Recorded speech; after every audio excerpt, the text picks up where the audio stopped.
کفرنہوم کا عبادت خانہ۔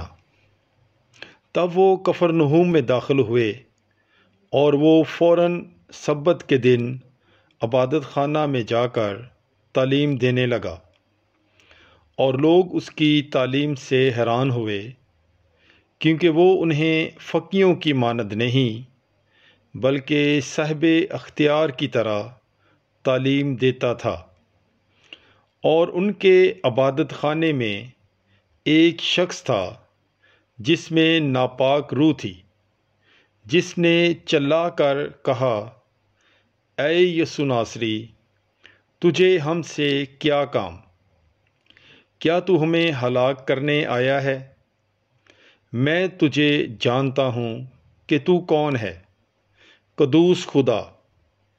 یسوع نے اسے ڈانٹا اور کہا کہ چپ رہ اور اس میں سے نکل جا۔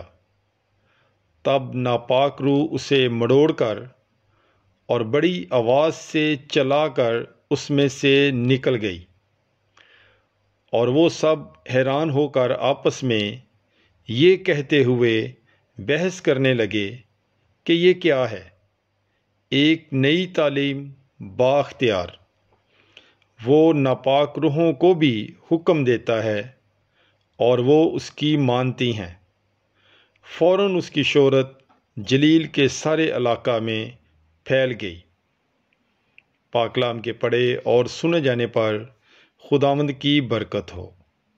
خدا کا شکر ہو۔